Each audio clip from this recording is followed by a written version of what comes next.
Hi everyone. This week I would like to do my video on groups. I was able to do a group, I think it was 2 Mondays ago. We have groups on Mondays, so I had switched a day out in order to do a group. And I did it on financial security and emergency funding, basically. Trying to get them to think past where they are now. So should they go out and find a job, which is one of the requirements, they have to have a job, an apartment, or at least some place to go. So my scenario was, should they have financial issues, they don't have enough money, what emergency resources that they could find besides DSS, what they could prepare for now.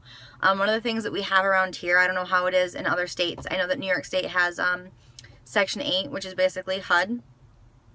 And there's right now there's a significant waiting list. I think it's like 2 years or more. So getting on it now would help them in the future. Should they need it, they would come up on the list, and then they could turn it down or take it or just keep their name on the list. Some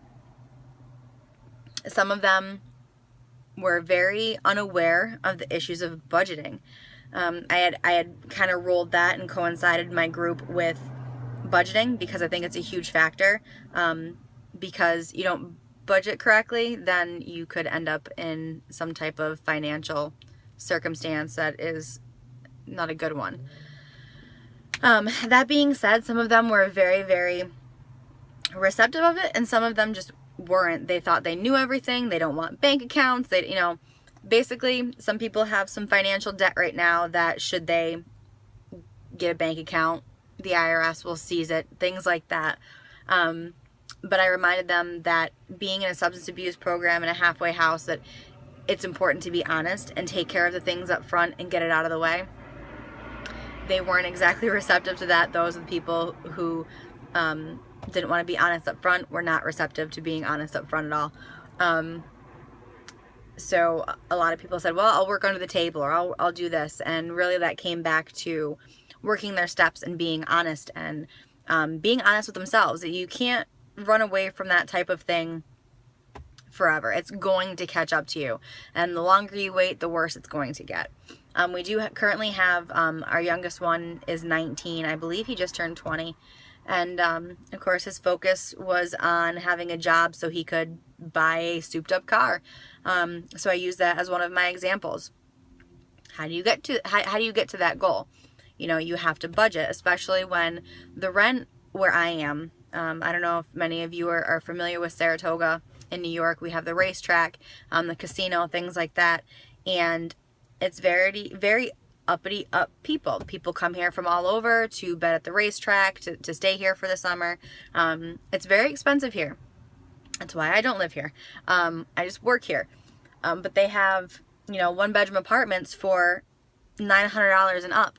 I mean, for somebody on a single income, that's a lot. I mean, my husband and I pay $800 for a 3-bedroom, and, we're not exactly, saving money.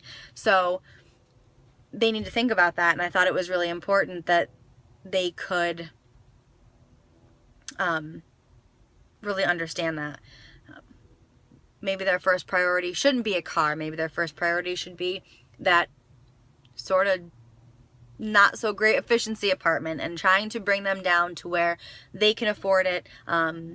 What the statistics show of what you should be making a week to cover your rent, which is your monthly rent you should be able to make in a week. And for most of the population, middle class, below middle class, we're not making enough to cover our rent. So having things like HUD in place, Section 8, DSS to help out, things like that can really help you in the future. Just knowing how to plan for that, knowing how to budget. So I had asked for them, I'd printed out a budget sheet, and I had asked for them to just take their PNA check, which is a personal needs assistance check. They get it from DSS in the amount of $160 a month. So it's really not much, but they don't have any bills there. besides the things that like they really, really need or want.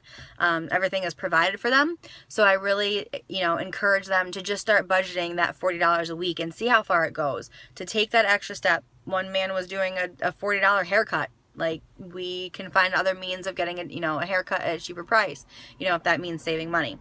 So I see them going over a little bit here. So I guess my question to you guys is, if you have done a group, if it's been an ongoing group, is it just one group? And what were your experiences? All right, I'll have a good week.